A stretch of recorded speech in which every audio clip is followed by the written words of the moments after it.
take it away, Ellie. Yes, good evening, everybody, to Spurs Diehards TTID. We're all here. EMF's outside again. Charlie's here. Mark's here. Adrian's here, the historian. Like, we're raring to go. And the only thing I can't do is read the chat today.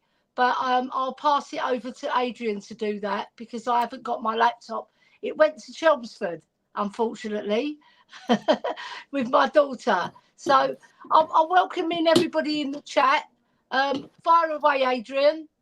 There's just Eugene's in there now at the moment. I think no one else in the chat at present. Maybe they'll be joining us later. Well, maybe they're watching football, but it doesn't matter. We're not going to change our days just because this tournament's on. You know?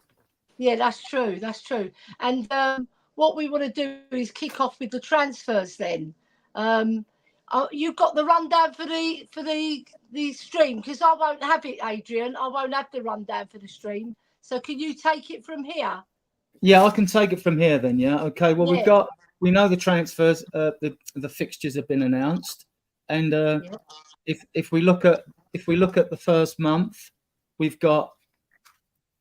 Let me just look at the sheet here. Hang on, because the two bits of paper won't come apart. Right. Here, see, I printed it out. Right. So we're away to Leicester City. First match. I'll come to you guys in a minute. So we get to meet up with Harry Winks. Harry Winks said he wanted to play Tottenham. He's got his wish. Then we're at home to Everton. Then we're away to Newcastle.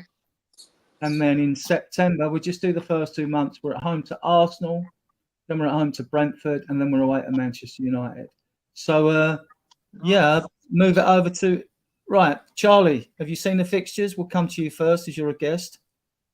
I have, and I'm not too mad about them. I think I really like it. Having Arsenal at home quite early in the season is always pretty good. Just had that out of the way. Always good. The best atmosphere is at the start of the season because everyone has the best, great expectations. So we'll have a great atmosphere at that game, and start out away at Leicester City, which should be an easy win. We start with a couple of easy games, and we've got United, Arsenal, but I think in total we've got a good start of like 5-6 games, and I know Europa League will go into that, and Carabao Cup, I don't know when that starts. But for now, what I'm seeing with the Premier League, I'm not too fussed about it. I have seen a lot of people being fussed about it, but I feel good. Like Brentford isn't that hard. We've got Leicester and then United, Arsenal, and I don't remember the other two, but they're not. It's not like the hardest thing we've ever done. Mark, your take on the? Yeah, well, the only thing I would say is like the first game of the season is hard no matter who you play. You know, but a team coming up, I know they've only been missing for what, 1 year? Is it 1 year they were missing? Yeah, 1 year. You know, like I think that the team with the hardest game is Liverpool because they got to go away to Ipswich. You know, and their fans are going to be right up for it because Lord knows when were Ipswich last in the Premier League? 20 years ago, like 2005, 2006. Is it that long ago? Yeah, maybe even longer. It's really long ago. I was going to say, like, because, all right, you had, was it Leicester, Ipswich, Southampton come up, and two of them went down last year. Well, you know, or the year before. So they're sort of used to it. All right, the fans are still going to be up, but, you know, it could have been worse. It could have been worse. Ian, your take on the fixtures? Yeah, I like them. I like them. I think there was last season when we looked at it and we looked at there were particular, I think in November and particularly the run-in, and we knew they were both going to be difficult, and so it proved. There is no looking at these fixtures particularly difficult run. There's always difficult games. In fact, being honest, there's no easy games in football, you know, at this level. But they're good fixtures, and in particular, the running looks good. If we're in any sort of form and in any sort of position going into the last 6, 7, 8 games, yeah, there's a couple of difficult ones, of course, but there are plenty of winnable games. I'm optimistic. I'm really optimistic. I think for once we've got a set of fixtures in an order, and you go, yeah, I like that. I mean, the reality is you look at the fixtures, you think, don't like that. But every team that's looking at their fixtures, well, I let get into a little secret. You know, you're playing everybody once at home and you're playing everybody once away. But for some reason, the fixture list sometimes looks better than than at other times. I really like these fixtures. I'm really happy with it. Ellie, your take on the fixtures?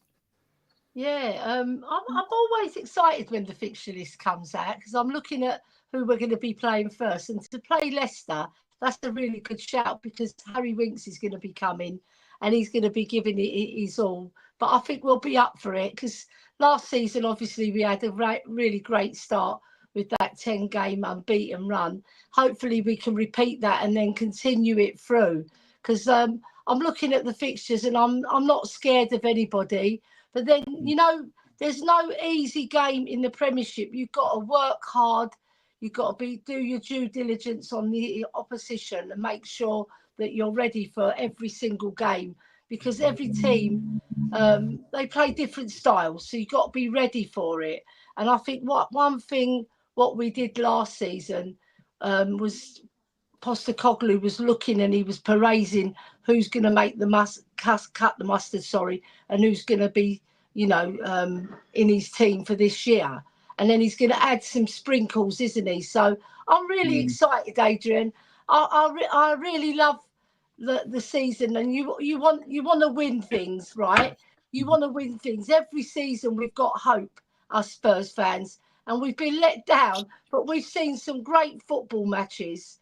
All right, we didn't win trophies, but we've seen some great players, great football matches. And if we can put a trophy in our cabinet, that'd be fantastic because it'll give a boost to the players who've been here a long time as well. And the new players coming in. How great would that be to finally win a trophy after 16 seasons? You know, it seems a bit barren in our trophy cabinet. So I'm really excited, Adrian. I don't know about you. Yeah, I am. Just one thing. Arsenal's the fourth game on the 14th of September. It's a Saturday game. I can see that Sky moving that to a Monday. And I can see, if not, you know, because of alcohol and fans don't mix, it's a toxic mix, isn't it? Especially in the North London derby. Yeah, I don't see, unless it's a very early kickoff on that Saturday at 12 o'clock, I could see that game move to Sunday or Monday. If it's Monday, it'd be the late game because it'd be the only game. Because it is a bit of a plum game for Sky anyway, isn't it? The North London. It's normally Sunday. It's normally Sunday, isn't it? It's normally the early one on a Sunday. And like, if they're going to do that, please, powers that be, announce it early because fans that make travel arrangements don't stitch them up. You know what I mean? Yeah. People come from long distances to watch our games, and like they need to know they can book trains and planes or whatever it is before they even get to. Right. Okay. I've got to book my flights. I've got to book a flight to go to England, and then they bloody change the thing. Yeah. And then that costs me another 50 quid. You should try it to Daniel Levy. So give me my 50 quid. Exactly. I'm going to send him a check. He's rich enough, isn't he? But guys, talking about Ipswich, I've got some bacon from Ipswich down here just for my food. My gran lives there. So I've got some bacon of Ipswich, everything. It's a really nice stadium, though. I've been there, and I think I'm going to go with the away fans. It's going to be a good match. It's really going to be a good atmosphere. It's going to be a good match there. Yeah. Right, as Ian was talked about, I mean, we should talk about the last 2 months, hoping that we're challenging for the league. So in April, we got Chelsea away, Southampton at home, Wolves away, Forest at home, Liverpool away. So 2 tough fixtures, and you'd say, because we never get anything at Chelsea, and Liverpool, we struggle to get anything. Then in May, West Ham away, Palace at home, Aston Villa away, and Brighton at home. We could win all those 4, in my opinion. I mean, Fresh Villa 4-0 away this last season, didn't we? So what's right, Charlie? What's your take on them last 9 games? It is well, way better than what we've had now this season. This season was just a slaughter. We literally got thrown into the slaughterhouse. I'm pretty happy. What's our last game again? It's pretty easy, right? Brighton at home. We always beat them. At home, we always beat. So I feel good about it, and I love to have a last season game at home. Because if we win the league, let's say, we can all just run on the pitch and all have a great time. If we win the league, always dream. But I'm really happy with it. Only 2 really tough matches. for our sake, we never know if Chelsea are going to make an improvement next season. They could go completely downhill. If they do, it'd be one bad game, but we never win against Chelsea. So let's just keep it with 2.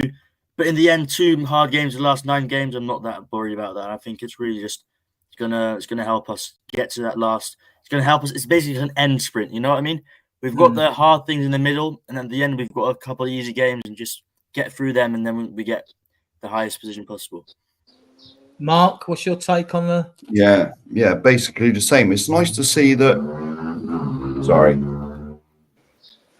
It's nice to see that, you know, we're not playing, you know, like City, Arsenal, Liverpool, all in, like, they're sort of spread out, aren't they, this time? It's not like it was last year when we had like a load of hard games. So if, you know, I mean, well, all Premiership games are hard, but if you got, say, one of the top teams a month, home or away, that's good enough. You know, and the rest, you probably say are winnable. Probably not, but, you know. Ian, your take on the? Yeah, I mean, a lot of it's going to depend on where we are as a club. A lot of people talk about transfers again. I think you've got to get to a point, if we're really going to progress, where we look at a fixture and say, yeah, it might be difficult, but we can get something out of every game. I mean, you look at those first fixtures, it could go badly wrong. We could get beat at Newcastle. We could then lose at home to Arsenal and then lose away to Manchester United. But I'm not looking at that. I think that, you know, the players I'm expecting and hoping we're going to sign, I don't expect United to be a good side at all. I think that you know, Newcastle, they've got to sell players, etc. So I expect us to develop. Same Chelsea, another new manager. Funny enough, Leicester's manager. Who knows what sort of position they'll be in. Say we don't get anything, but we really should be getting stuff there, because there's no reason why we shouldn't. Southampton at home, it's a game we should win. Wolves away, we got beat there last season. We really should have won the game. Forest at home, again, it's a game we should win. Yeah, Liverpool away, okay, you're not going to win every game, and that will be difficult. West Ham away, it's a game we're more than capable of winning. Palace at home, ditto, game we should be winning. Villa away, well, it'd be interesting to see how they go this season. Villa, really interesting to see how they Villa. Tough game, but if we've got something on it, I'd expect us to go and do something. And Brighton at home, again, more than winnable game. So a lot of it's got to depend on us, how good we are, how much we've developed as a squad, whether we've got the right signings in. And who knows? It's crystal ball. I was a bit disappointed how we finished last season. When I think it was talking ball at, you know, Christmas, New Year time, I really thought we would be kicking on big time, and we didn't. So, but I'm expecting, there's lots of rumours about lots of players, which no doubt we'll talk about. The Euros are just a mare in terms of trying to do your transfer business. But I'm hoping if half these rumours are true, we're getting in some very, very, very good players. I didn't see the game last night, but I gather Dragusin was absolutely exceptional for Slovenia. I didn't see it. I can't watch every game. No, I didn't see it either. Yeah. I did. He was bloody amazing. Yeah. Bloody so amazing. You know, one more central defender. You can see the way the squad's developing, and these guys are only young. Van der Ven's only young. Dragusin's only young. Porro's not old. The Udogi's, you know, not old. There's a lot to be optimistic about. Yeah. So, yeah, Charlie. So good young players. I haven't got no split dates here. We know there's no mid-season break this season. There's no mid-season break, which is good. There's still probably be international breaks, but there's free. So, right. Okay. So, like, we can park the FA Cup, not worry about that, because the fourth round doesn't come into play till January. But as Ian alluded to, the European games and that, and we got the League Cup to go now. I'm excited because I fully expect us to have at least 4 new players in to start the season, possibly 5. Right? If we've got 100 mil to spend, we can put 20 mil down on 5 players as down payments, right? And getting good players for that sort of money. So, League Cup, how do you think, Angel, do you think the League Cup is going to take it a lot more seriously than he did last season? Charlie? Yeah, of course he is. But I think You can't. I think he did take it serious last year, and everyone's saying he didn't. He just used new players, which he couldn't use in the Premier League, and I think he wanted to have like a new groove and see who would be suitable for the Premier League, because we didn't have any like test games last season. Everything was like go for it 100%. I think he saw the Carabao Cup as just give these players a chance, and now we've got more test games. Let's say in Europa Leagues, we'll play against not the best teams in the world, because it'd be like third or fourth place in Romania and all that stuff. I think he'll put those players into those games and use like the starting 11 for Carabao Cups and all that stuff. So I think we'll go way further in this competition, and maybe we could even win it. Mark, your take on the League Cup this year? Winnable trophy? Well, the thing is with that, like because we went into it, like was it the second round we went into the League Cup because we didn't have Europe. This season we won, and so we go in a round later. But the game against Fulham last year, there was only his third or fourth game, maybe fifth, and he was just having a look at the squad. All right, we lost, we went out on penalties, but you know he hadn't. We'd probably only had 3 or 4 games, 5 at the most, and he was just having a look at the rest of them, right? And he learned his lesson. They weren't good enough. But you know, I'd like to see him take all of seriously. It's been flipping long enough. We ain't won nothing. Ian? It was a poor performance at Fulham, and I do expect. I think there's 2 things. First of all, it was a poor performance. Secondly, perhaps Ange was a touch naive, and thirdly, it showed that we didn't have the real depth in squad that we need. I expect all those 3 things to be rectified come September when we play our first League Cup game. 4th thing you could add to that was, of course, we didn't get a great draw away to Fulham. Much as it's a game you'd like to go and win, no one's going to say away to Fulham is an easy game. Yeah, good evening to Mr. Audio Artisan and Chris in the number chat. 1 Agenbar. The number 1 Agenbar. Yeah. Yeah, big up, guys. So, you know, as I say, with the players we get in, there'll be more depth. There'll be players like Bergville, Mikey Moore, that he might give games to. Dragusin, the new centre-half. And hopefully these are players that won't weaken the side. And, you know, maybe we'll get home to Leyton Orient rather than away to Fulham. And that'll help because, you know, the cup draw, as much as we didn't do ourselves justice, away at Fulham and home to Manchester City in the 2 rounds of the cup we managed to play, or cups we managed to play, were not great draws. So hopefully we'll get a better run. Plus, of course, there's Europa League, and that should be a competition that we would target winning. You know, not a matter of playing in it. So if we can't win the league, I'd like to see us win at least 1 cup. But heaven's sake, let's go close, because you know there are younger fans than us, and you know you, Ellie, and I are of a similar vintage. That have watched Tottenham since the mid-late 60s or earlier. That have seen, you know, my eyes have seen the glory of the cups at White Hart Lane, and I love it and I miss it. But some of the young men and women that follow the club are entitled to see that too.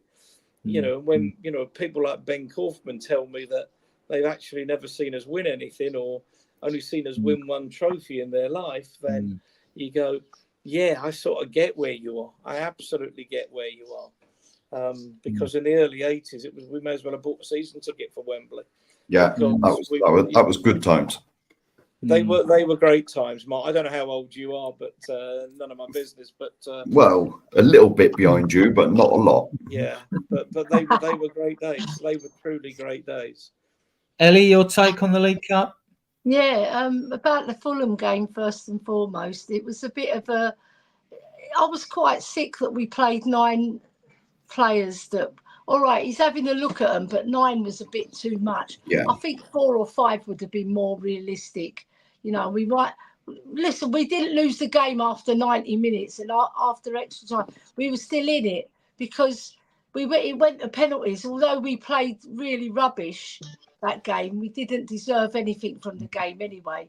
It was a shame that we threw the game in terms of playing nine non-first teamers.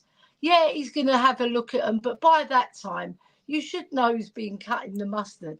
You know the players who are going to give it to you, right? So I don't know. I don't buy into that he's looking at all the players, because you when you're coaching on the training pitch, you should know who wants to play for you and who doesn't, right? And who's up to it, and who's technically gifted to play his system, his style of play. Because his style of play is very grueling. Don't get me wrong, but the thing is, I think we got to go hard in all the cups. Because if we go out of the Europa, for example, and then there's the League Cup and FA Cup, the league might be a step too far this season. But I think if we strengthen enough and we strengthen in the core of the team and we get the right sort of players, I think we can bring a trophy home at least. And like Ian says very eloquently, our eyes have seen the glory of the cups at White Lane, whereas young Charlie, he's only seen probably one. So I feel for those young fans just as much as you guys. Yeah. I've seen nothing. I was born a month too late. Oh my God, Charlie, you poor man. Oh. Right. I was at Wembley in '99. Right. Okay. Yeah. Right. I was there too. The dates aren't split here, but I now want to move on to the Europa League because, and I'll come to you, Charlie, when I've had a little say. Yeah. So now the Europa League, it's the Swiss format, the same as the Champions League. We don't know who we got yet, but we'll be drawn against 8 teams. And so there's 2 more games than it used to be the old league structure. We'll be drawn against 8 teams, but there will be 8 different teams. And who you get home and away is how the teams are going to come out the hat. I don't know if they're going to seed it in any way at all, whatever. So do you think it's the Swiss model? Do you like it, Charlie? No.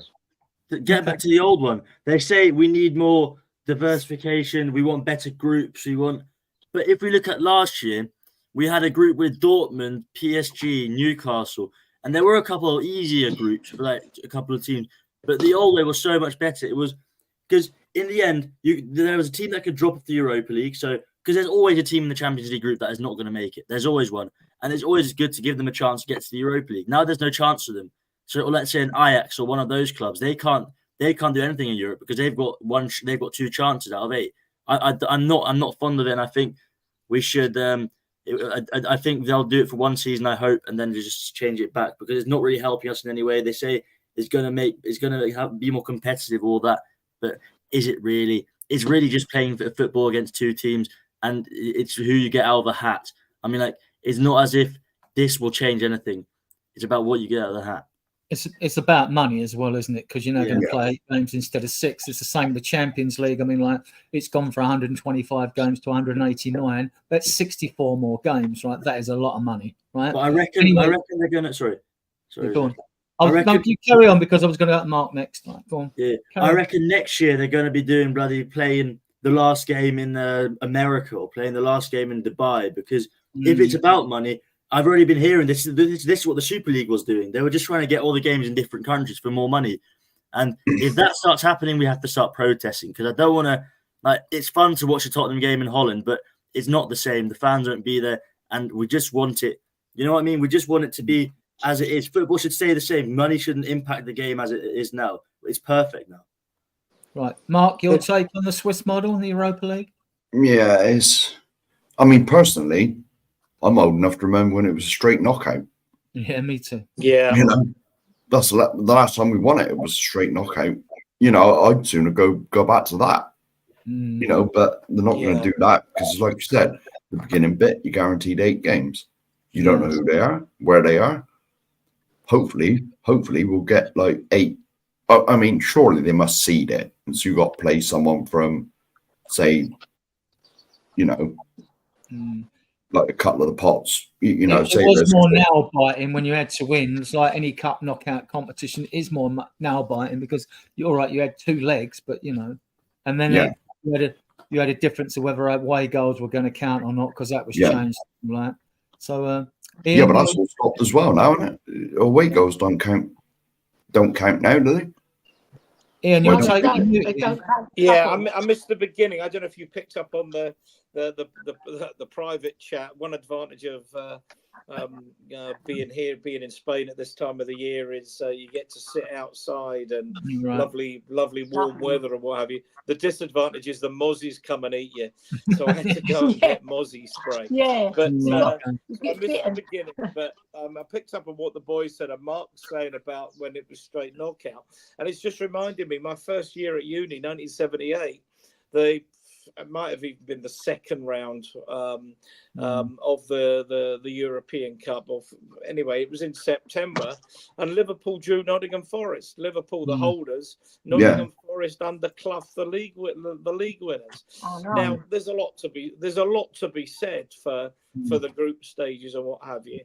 But then the other side of it is the Champions League doesn't really start till April when we get into the last 16 and the last 8 and stuff. So, it's 6 and 2 3s, and it is, of course, all determined by money. But as Charlie says, I mean, I couldn't agree with him more. There does come a point where the fans have to say to the authorities, pardon my language, but F off, because this idea of playing games in Saudi or Qatar or anywhere. And then the league gets won because, one team got to play such and such in, had to play their easy home game in Qatar as opposed to playing it, playing Ipswich or one team got sunstroke or the squad went down with malaria. Yeah. And I just think the fans, are entitled to rebel. How much money does football need? I really understand. It's a multi-billion-pound industry now. I get that. And players are incredibly well paid. People romanticize about the days when, they were on the number 12 bus with the players coming out the ground. And, if you go back to the early 60s when, when Jimmy Hill fought for the abolition of the maximum wage, and which was about £20 a week, £1,000 a year. And Tommy Trinder, the chairman of football, says, I'm going to pay. Sorry, something's flashed up on my phone that said I'm going to pay.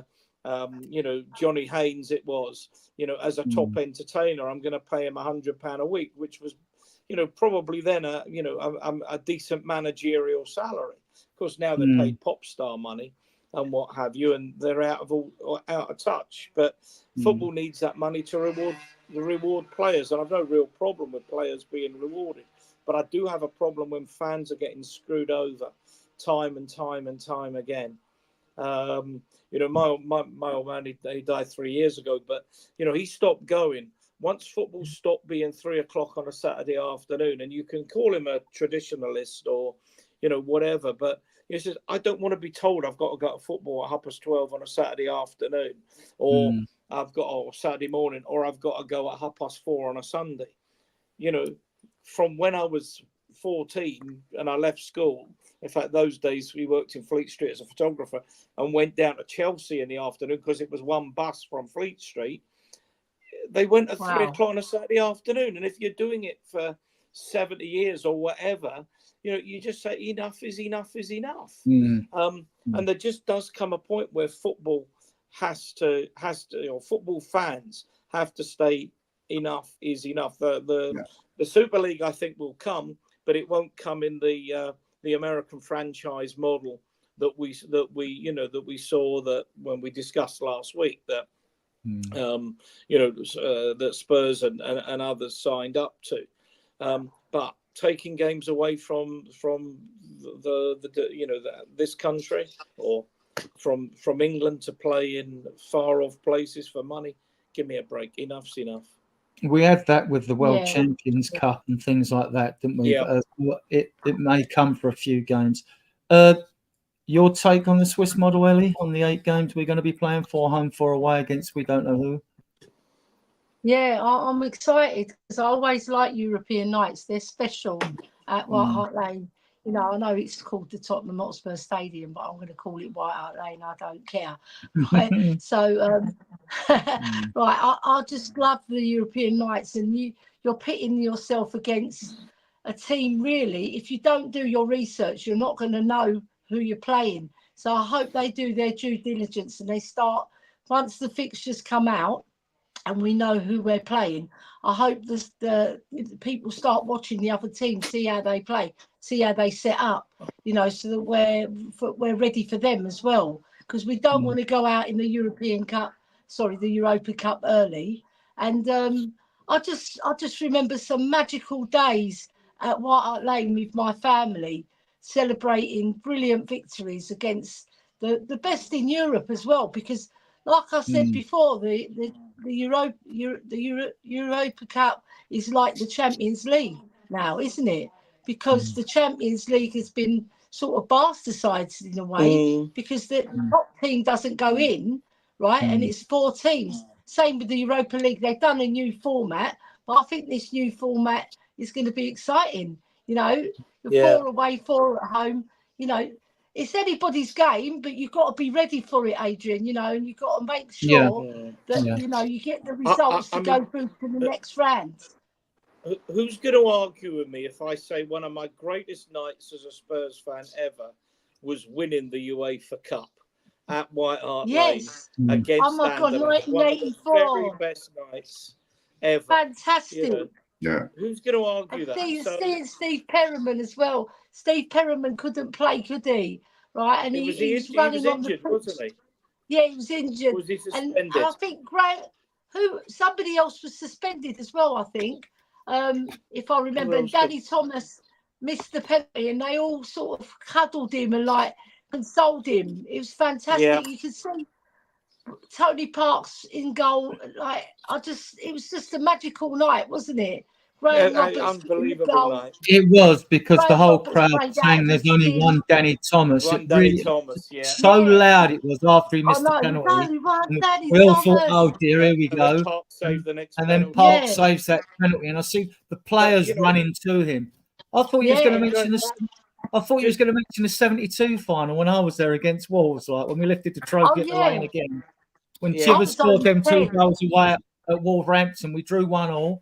You know, Perriman wasn't suspended because Steve Perriman's won 2 League Cups, 2 FA Cups, and 2 UEFA Cups. He didn't play. He didn't play in that game, did he?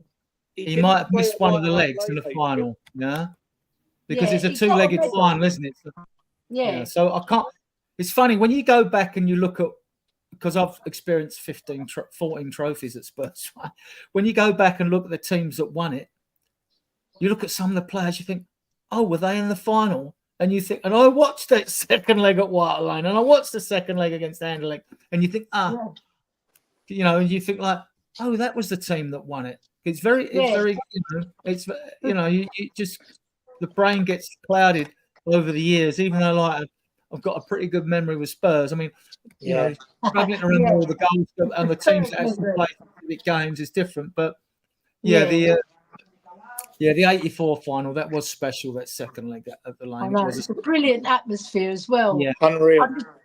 I just remember jumping up and down with my brother Boo, and he always shakes my head. He always kicks my head, and we've won a trophy, and he shakes my head. That's why. We're making Charlie jealous here, right? On the Europa League, right? I mean, I'm hoping, my take on it, right? The Swiss model, I don't know what we're getting. I think we're going to have a very exciting season anyway, because once we get 4 or 5 players in, we're going to go at the season such good heart. But the Europa League, what I want to see, I suppose you guys are the same in it. We've got 8 games, win 4, virtually guaranteed qualification to the next round. And that'll leave us, I want to see us with a few dead rubbers where we can play some of these kids and that, you know, or give players a game that haven't had a game and all that, as Ange goes through his, because he's got a juggler squad and he's going to have a much better squad going into this season than he's had last season. So, yeah, I want to see some dead rubbers so as we can do that, right? So I think that's the cups and that covered. Yeah, we're coming back to the the more mundane stuff now, like which is like the transfer updates, incomings and outgoings. Sorry to bring this up, but it is ongoing, isn't it? We still got 73 days to go, right? So don't panic, Spurs fans out there. We've got plenty of time to get a few players in 73 days, right? So then it closes on August the 30th at 11 o'clock in the evening. I mean, Adrian, no one's doing any business at the moment. No, No. big clubs are doing any big business. No, it's the Premier League. I blame them. Why the hell? I mean, I've been saying this for years, right?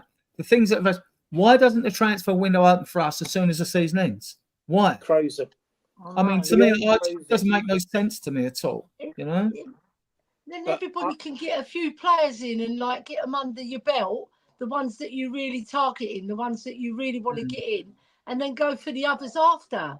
Yeah, and it opens the same day as the Euros start. Great. You know, I mean, who these people are paid quite big sums of money to run and administer football. Who actually comes up with that? And does no one say, duh, if we open it on the first day of the Euros, no one's going to be able to sign anyone till the Euros finish? I like that. Does no one actually, does that get through anyone's brain? I No, mean, seriously, I because do they're think these dirt people are brains. thick as picture. That's right. Yeah, they're Seriously thick. dirt brains. Idiots. But So I mean, what goes through their mind when they're doing it? Come on, there's common sense and then there's stupidness, isn't there? Well, on the rumours, the more rumours that have gained traction, I'll be more in the media reports. I mean, like, it seems that our main targets are like Eze, Tony, Vanderson at Monaco, the right back, Calafiori at Bologna. Gallagher doesn't go away. Gibbs White as an option, even Archie Gray, probably a bit left field, but it can play at right back as well. So, Charlie, what's your take on them? And have you got any more to add to the list that you may have seen? Sorry. I'm mixing school and this together. Oh, okay, fair enough then. Okay, well, Calafiori would love him. Great, he can play left back, can play left centre back, and we do need that. Let's say when Van der Ven or Udogie gets injured, because he is a great substitute for that. I am scared Juventus will get him because the ex-manager of the team that he plays for went to Juventus, and he has a massive eye on Calafiori. So that's a scary point. So he won't go maybe. Then we've got Vanderson, but he's bloody expensive. He's like 42 million. He's a great player, though. I would like him in the team, but I think he's a bit too expensive for our liking. 42 million for a backup on Porro, I think is a bit much. At the same price as Udogie. It's the same price. No, sorry, it's the same price as Udogie and Van der. No, now I'm talking too much. We're being linked with Guehi. Have you seen that? We've been linked with Guehi for 65 million. I'm not too fond of that because that's the same price as Van der Ven and Udogie together. So I'm not too fond of that. We're being linked with a lot of players, but a lot are being priced way too high for my liking. I feel like we're playing Monopoly here, and everyone feels like they're on the high street asking for the biggest rent possible because we are. These prices are ludicrous. Vanderson 40 million, then we've got Calafiori like 30 million. Everything is being too expensive. But I love a Tony, 40 million now. It was 30 million. Everything's going up. Eze will be 100% though. I know I've been rambling on, but Eze will be I wouldn't take too much heed on the prices till we actually start talking and the first fee for a player is actually mentioned. Yeah, the Calafiori one, that would be good. I don't think left centre back, because we got 3 centre backs and a couple of youngsters and Vaskovic coming in. I don't think the centre back is that urgent to get in first. If he becomes available, I think that's fine. You know, I would love it, but Phillips isn't old enough yet. Vaskovic has to play a year in Belgium first. He's got to get enough points under his belt before he comes to the country. And Aguay is 24. He's an amazing player playing for England now. He had an amazing game against Serbia. But I think we should go for a bit of an older, more experienced and pretty fast player, which is not that expensive, which would get the defensive line. You know what I mean? A good leader. We need a good leader in defense. I know Romero is a good leader, but we need a good leader with a massive experience, like a cup winner. I know we are being linked with Mats Hummels. Have you heard that? Mats Hummels. Yeah. I know it's a weird shout. He's a free agent. I say get in Mats Hummels, and he teaches like all the stuff about how to winning mentality, all this stuff. He isn't a good player. He's bloody slow. But I say his mentality in a Spurs team is amazing. He's played in Germany, had 10 or 15 years of experience. that kind of stuff we need, because He's sometimes 35. yeah, 35. So he'd Do you be there know- for like 1 year. Love the Charlie, experience. that's the kind of signing I think makes so much sense. Yeah, it'd be expensive probably in terms of salary, but no fee, no risk. We know we got Phillips hopefully coming through. We've got the Serbian boy whose name I've forgotten coming through. Vaskovic. That's good. But he's next year, not this year. Yeah, He's- but these He's players have got to Croatian, be. though. You've Croatian, got to right. have room in your squad for them to come in. And you've also got to give, Dragusin a chance to play. It's no good him being a star at the Euros and then sitting on the bench for an entire season. So if you've got someone like Hummels that can come in as well, doesn't play every week, but is a really positive influence around the dressing room, a really positive influence around the training ground, who can encourage and coach some of the younger players coming through in particularly their defensive responsibilities. I really like that idea. I think, Levy's always had the model, I want young players who we can develop, who've got sell-on value. Well, I think that model's got us so far, but not got us far enough. And I don't know. I've got no insight into his mind, but I would be surprised if he's not at this point conscious that to have any sort of legacy at Tottenham, people won't remember the stadium and the state the club was in when he took it over. They'll remember the fact that the club won nothing under his stewardship. And I think that's the kind of player, not all over the pitch, but 2 or 3 around the squad, older, hardened, seasoned pros who have seen it all before, that can help the coaching staff develop the youngsters. I hadn't actually seen that rumour, but to me, that's one of those, eureka moments. Just makes so much sense. I saw Mark, Charlie. I'll come to Mark next. Right, yeah, I saw the room on We Are Tottenham TV. I don't know if it's very reliable, but I thought it's a good shout to give because he's a great player, and for our team, like you just said, it is something that would just help us in every aspect. Sure. I'll let Mark come in. Sort of think Paratici would be all over. Yeah. Sorry, go on, Mark. No, Mark, I'm you fair to bring in a 35-year-old centre back in? no. If he's going to help out and he's good enough, why not? It's like I said all the time. These signings we bring in have got to improve us, not sideways steps, not one for the future. None of this that we've heard all in the past. They've got to be improvements. Now, the one question I've got, and you probably know, Adrian, is how true are these rumours that we agreed personal terms with Tony? Because Michael Bridges of Sky Sports has poo-pooed that. There are other media outlets. Yeah, there are other media outlets. This story started from a very low-tier media outlet. It got mid-tier media outlets, and then even got in the Daily Express. And this is why they come, because then they're justified in reporting it, right? Yeah. So we don't know. What I believe for certain is that a lot of the players on their list, even though we've heard nothing from Gallagher or Tony and all that, we will have been in contact before now. Yeah. Now, we will have been in contact. Now, we haven't been told whether they're willing to come or not. And I can imagine our recruitment team, if they don't want to come, no one's going to say anything because they're going to let these stories keep running because it's a smokescreen while we get on with other business under the table. Yeah. Everyone knows about it. Because we will have talked about it. But you've not had anything come from Tony. You've had nothing come from Gallagher. Now, the Tony thing I could understand because he's in the same CAA agency as some of our players. So it's not like, say, Dragison's agent mouthing off every opportunity. He's been at the club 2 minutes, like to get him moved on for another fee, for another cut of his fee or something. He just doesn't know how to shut up, a bit like me, really. So, yeah. And so I think we would have been talking. The most positive thing is actually the Eze, because when you hear that Langer has spoken to Crystal Palace themselves, then you know that we've agreed with the player.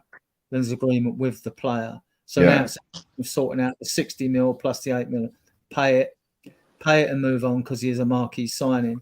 Yeah. Do you think the is why it's not come out at all is because Euros is on? No, I just think when he's away with England. I think they're negotiating the price and the add-ons. I think the deal with the players probably already is already agreed.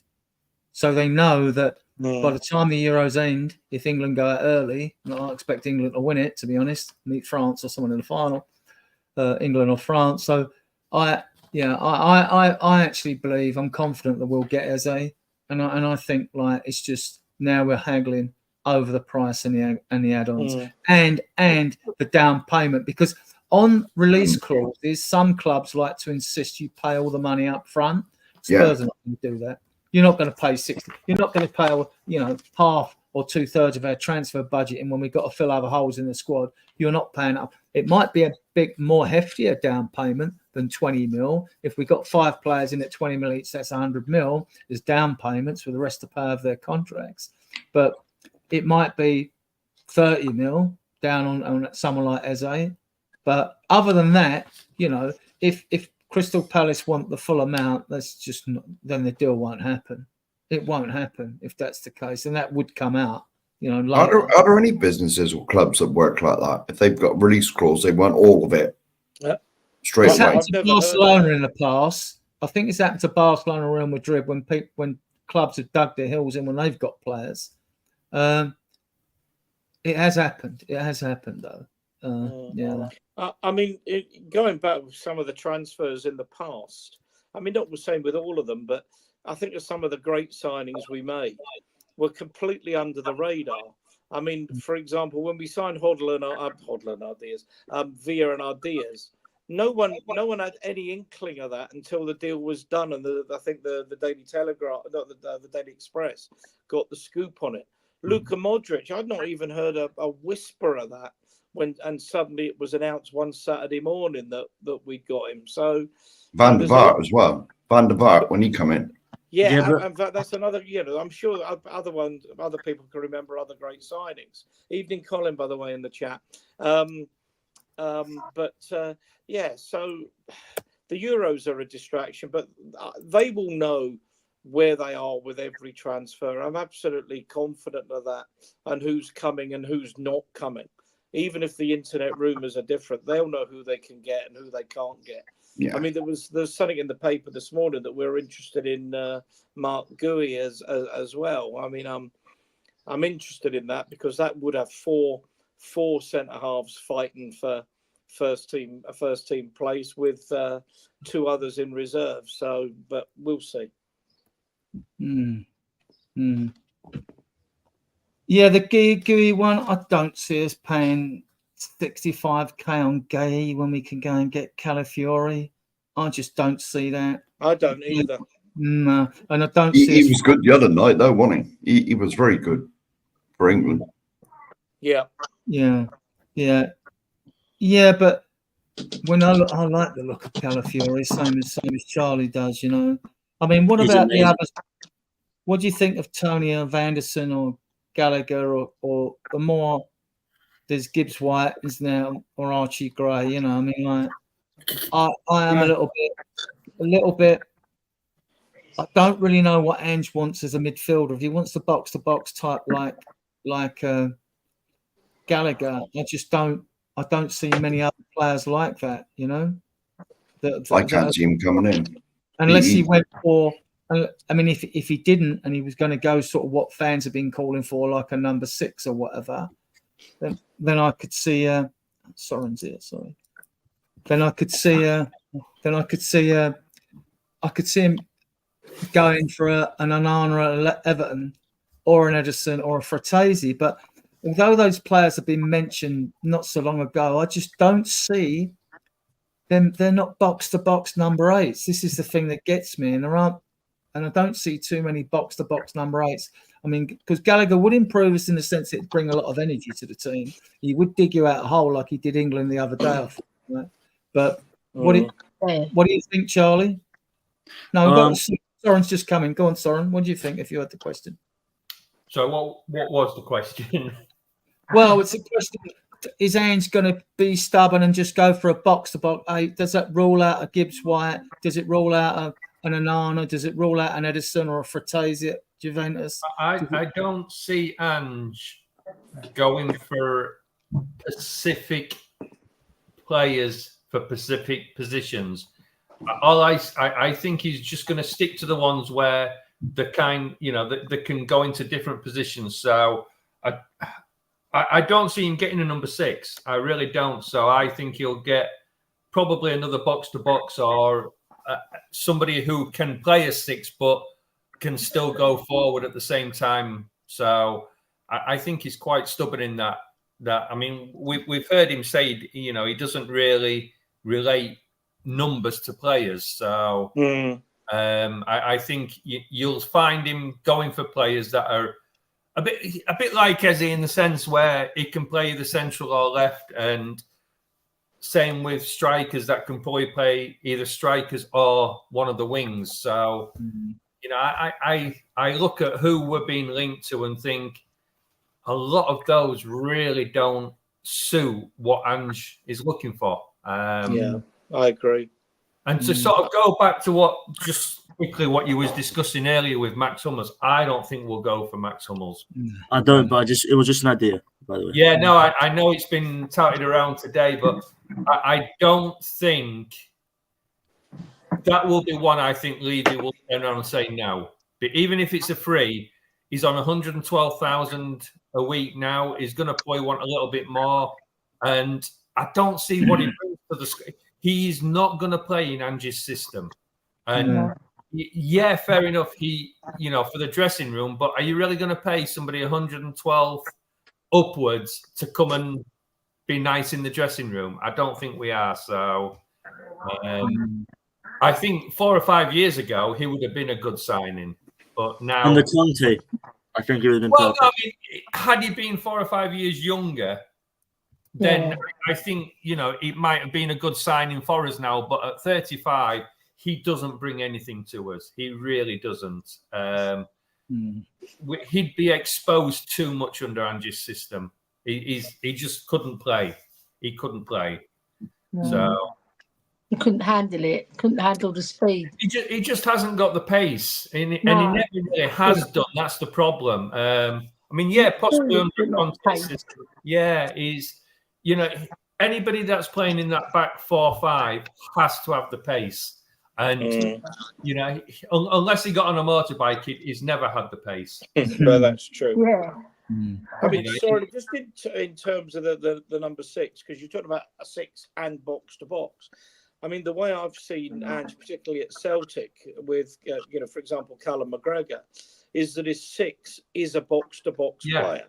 One of the weaknesses of his system is that if his 6 goes forward and one of his 8s doesn't drop, you get exposed. And his teams have been exposed, particularly with his fullbacks pushed as well. You're suddenly, you might be 2v2 or 2v3 even in a bad case scenario. But I mean, if we're buying a 6, I mean, to me, we talked about this last week, and Ellie, and I agree with Ellie, thinks that Bentancur is the ideal 6, particularly if he gets himself properly fit this season with Bissouma as backup. Do we need anyone else if we've got those two? I think the argument to that, if we're not selling Ollie Skip, then technically he's a third one that can play that role. Although he's disappointed me, and he's one that I think he's one that probably will have to move on. And if he moves on, then we might need to bring someone else in. But much as we've got a lot of fixtures, you still need players that are going to come in and are going to play, because no one's going to come in and sign. Particularly someone like Bentancur and Bissouma are international footballers to sit in the stand. I mean, I see from what I've seen of the way Ange's playing, I think he's trying to push Bissouma back more. And I think that's why Bissouma hasn't looked the player he did in the first 10 games, because he's kind of stifled him a little bit more. And when Bissouma is at his best, it's when he's forward and back, forward and back, forward and back. And if you watch, the latter end of after them first 10 games, Bissouma kind of sat more back and back and back. And Yeah. to me, I wouldn't have Bentancur as that player in the 6 because I think he's too creative. When he's on form, we need him going forward. So I really don't know. I mean, I kind of wonder whether we could put Papsar back there a bit more because he's got the legs to do that box and get back. You know, whenever he plays and the rest of the midfield are on form, he is the best player there. And interesting thought. Yeah, I mean, you know, that's the way I see it. Definitely. Yeah, he was our best midfielder last season, Si, without a shadow of a doubt. He's only going to get better. Ellie, your take? Yeah, I like Sarr. I think he's got the minerals to go forward and backwards, and he'll bust his gut. He's not one. Bissouma, however good he is, he doesn't bust his gut, and because he was playing that more disciplined role that Ange gave him, I don't think he likes it. He likes to be the centre of attention. He wants to be the maverick on the pitch, joining Maddison further down the pitch and driving through that middle as well. It doesn't suit in the CDM role. It just doesn't. So I think he was a bit frustrated, and you saw it against Newcastle when he lashed out, because I think that the player is being stifled. So maybe Postecoglou done it on purpose, just to give him a different role to play. But I personally think it was the wrong decision. But who am I to question Postecoglou? You know what I mean? But the main thing is, I think we're missing the biscuit here. I think we need wingers rather than... bang on. Our wingers were pants last season. The crossing was awful. The only one who really had any kudos with his crossing was Sonny. But even him, I mean, he got a lot of assists, but a lot of them were like just cutting in and playing a simple pass rather than from long distance. The only one who really got any kudos is Porro. I think his crossing was great, but the rest of them were a letdown. Werner's crossing, Johnson's crossing, not good enough. We need 2 top wingers to play that Ange system. It relies on them, because those wingers are going to create goals and they're going to score goals. And I think we were after Rafinha. I looked at his record. He had 12 assists. That's not too bad for a winger in the Barcelona team, but it's not brilliant. But he's had brilliant seasons at Leeds where he's ripped defences apart. And then there's another player I'd like to get. Is Jacob Ramsey of Aston Villa. I think he's a great prospect, and he's got legs and he fights for the ball. And he's very good at link-up play as well. I think he'll be a good addition.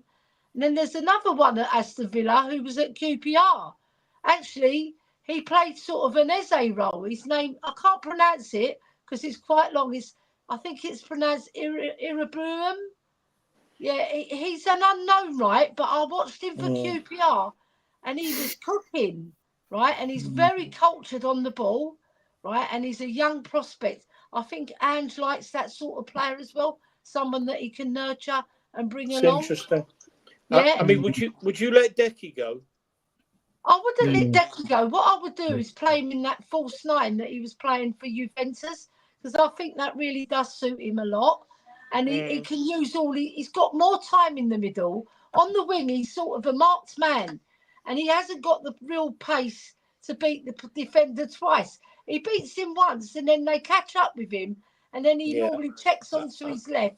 He sees nothing on, so he doesn't just make a pass. He's a very intelligent footballer. I think that false 9 would suit him very, very well. We saw it when he played that role. He played better. But if we don't play that system, because we definitely need. That's the problem. Whether it's we need wingers though. That's 100%. Or Jimenez or someone else, we need a natural goal scorer in that middle. That's going to be absolutely crucial. Yeah, we need goals. With the wingers. You go. I mean, I think we need one. He's got Werner there, and he likes Werner, and I understand why he likes Werner, despite the profligacy in front of goal. The fact that he gets into the positions is half the battle. Playing handball, but we The other definitely thing- need. The other Go thing on, with Soren, you Werner- go.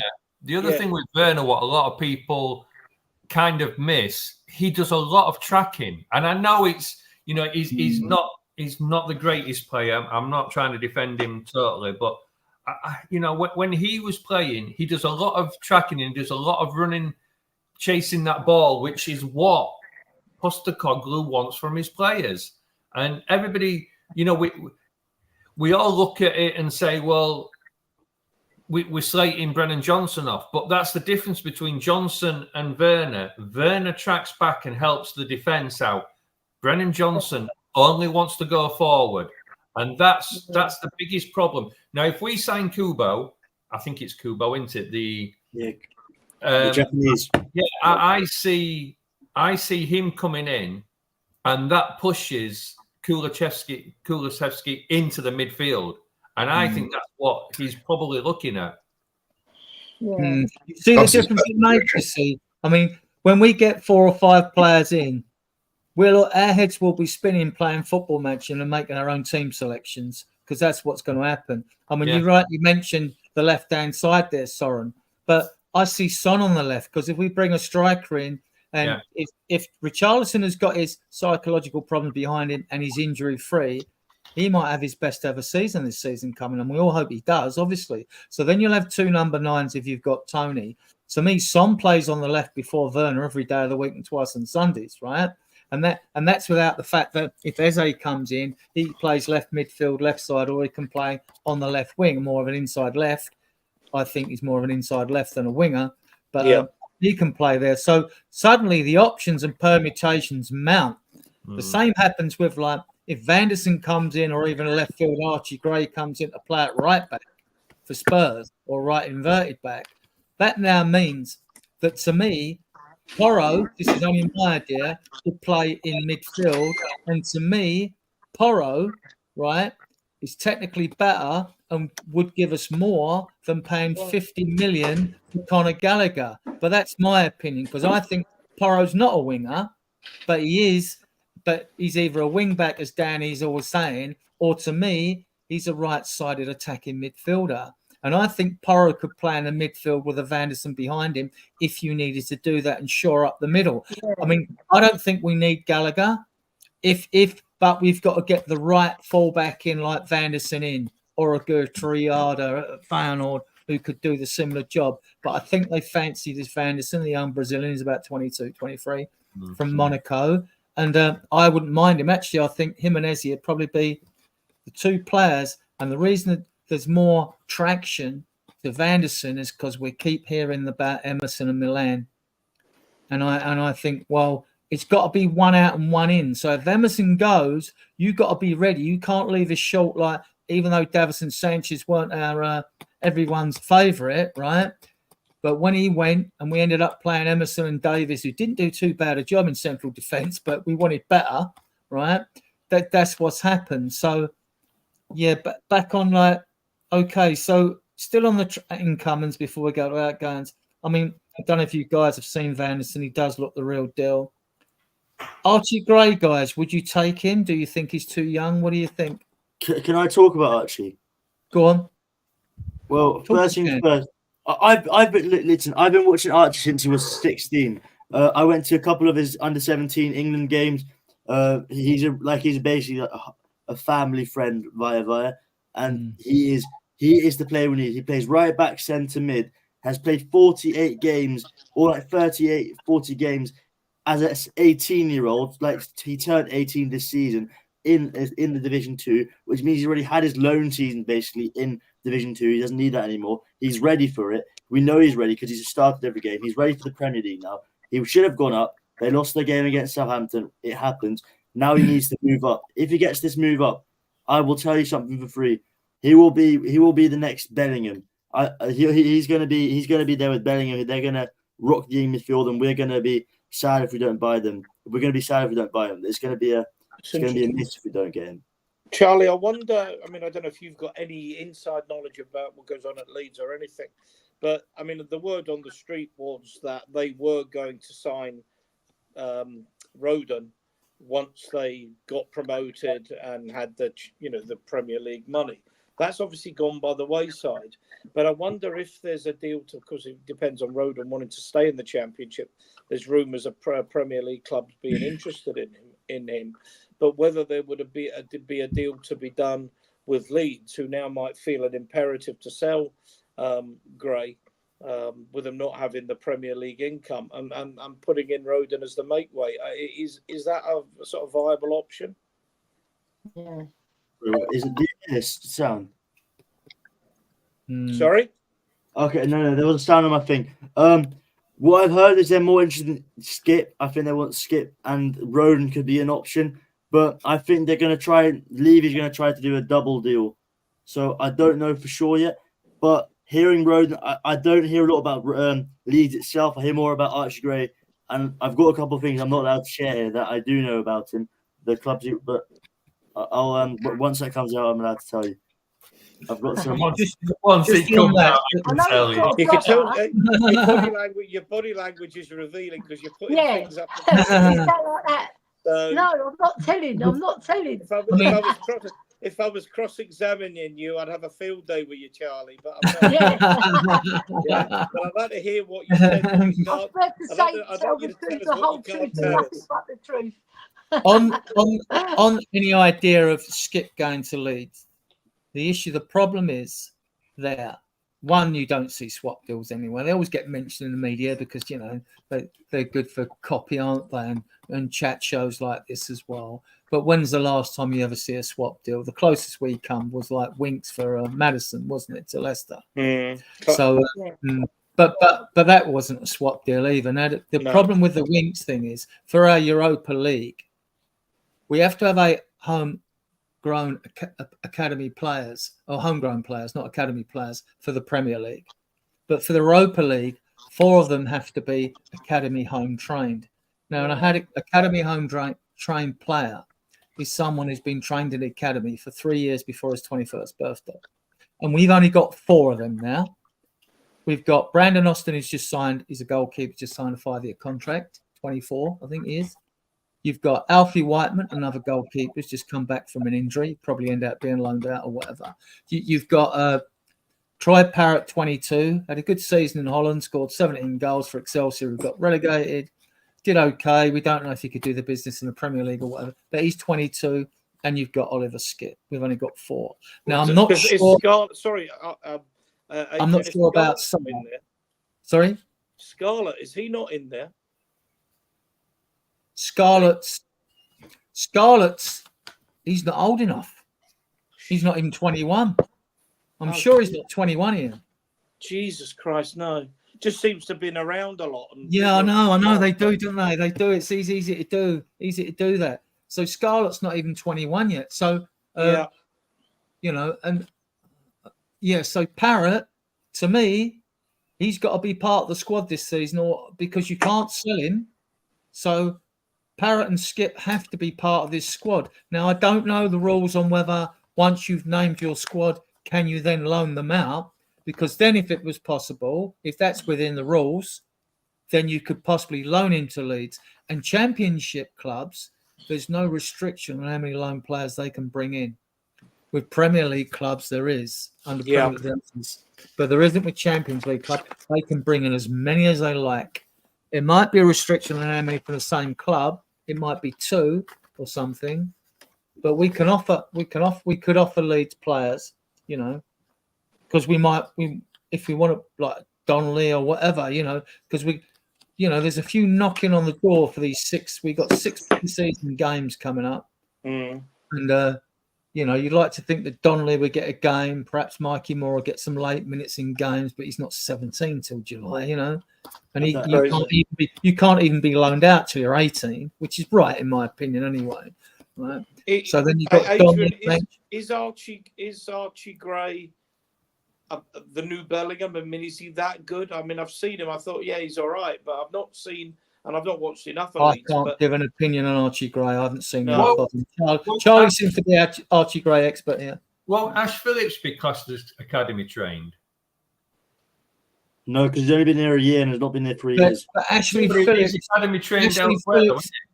Yeah, but he's only our academy. He's He's 6'4", like he looks like a 25-year-old. Yeah, I think he's only 19, isn't it? 19. He's too young. He hasn't done 3 years before his 21st. And we bought him, didn't we? We bought him from Blackburn. But did Donnelly come via our academy? Yeah, right. So then he's been here for more than 3 years. So why doesn't he count then? Does he have to be 21? Donnelly hasn't, I don't think. Donnelly hasn't done 3 years yet. He might be coming up for his 3rd year. See, and the thing with the under-21s, you've got George Abbott's just been promoted. You've got Tyrus Hall, looks an absolute baller, right? Promoted, right? They're 18 and they've gone in the under-21 side because they're that good, right? I think there was 3 promoted from the under-18 side into the under-21s because they're that good. Even Mikey Moore's knocking on. He's trained with the under-21s and he's not 17 till July. And the first team, crazy. And like Niall John. Now he might be close actually. Ellie would know. I'd ask her about Niall John when she comes back. I'll have a little Google while you're there. Yeah, Carry on talking amongst yourselves. And Sar's a moot point because with Sar, Ellie will know about Niall John. But Ellie, has Niall John done 3 years? Is he 21 yet? Has he done 3 years? Yeah, he's done 3 years. He has done 3 years because you remember he played against Leighton Orient at Brisbane Road.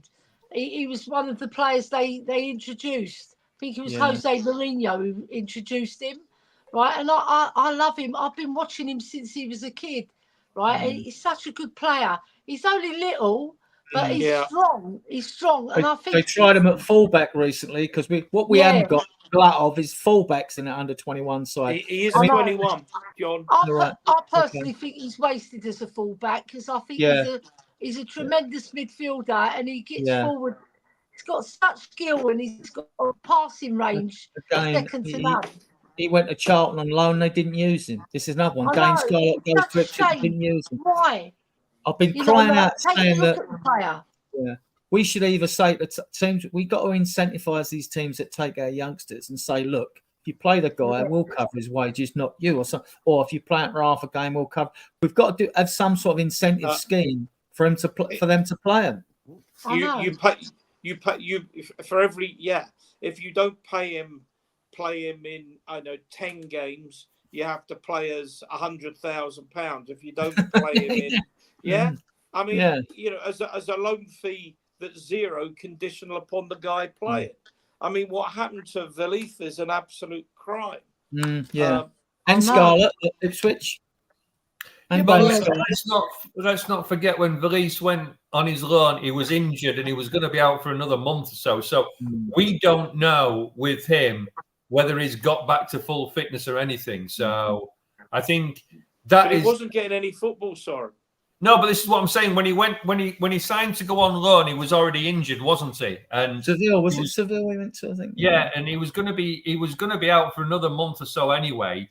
So by the time he's got to fit, how do we know he hasn't got his fitness back, or there hasn't been other niggles? This is the problem, that we all assume that he just hasn't been played, but maybe there's some reason that he hasn't been played. And maybe it was just one of those things that we put him there on loan to kind of just put him into another scenario where he learns something else rather than he wasn't going to play with us. Maybe we knew he wasn't going to play for Seville, and it's just go out there and learn something. Get your rehabilitation right, because I think injury. Not so much about Will Lancashire, who's a natural finisher, but I've watched Dane Scarlett, and he's gonna make it. Mark my words, he will make it. This kid not so much last year, because some of the under 21s were a joy to watch, and all the games I watched on Spurs play, right? But there were too many good players that caught your eye at once. Going back about season before and all that, when Scarlett was playing, he stood out on the pitch. When you look at 20 players, and he stood out. Skip did when he first came through the academy and watched him. He stood out. He was just commanding, and he just stood out. Even like Whiteman, I don't know where he's gone there. I hope he has a good career. He stood out in games as well, but he moved on. So you've had him. But this crop, they just look so good. They do, you know. But we haven't got that. They haven't really got. They've let Charlie Sayers go. We got a fullback from Southend. He's gone. They released him. I mean, like Wayne Burnett has got. They should be looking to bring in the most talented right back and left backs they can think of to add to this squad. Like, you know, it's nice to talk about the academy though. It is nice because it is. Their trophies like. Yeah, That Soon Up Bell's played well as well, hasn't he? Soon Up Bell came from Chelsea, wasn't getting game time, so he came over. Lancashire was originally at Arsenal. We went to Sheffield United, and I read in one report we paid $3 million for him when he was 17. Another report said it was $2 million. But when we got him, it was a lot of money for a youngster, but sort of pales into comparison now. We got Bergvall in for 8.5, and Juventus wouldn't match it, you know. So I mean, there's so many good ones. I mean, I like Santiago. I mean, like I think he's a player I really like. Yeah, he's a baller. He didn't have the greatest season last year, but you could see it in him. You think, yeah, this kid's got talent. Like, I think Postecoglou's going to give. He's gone. What's going on? Adrian?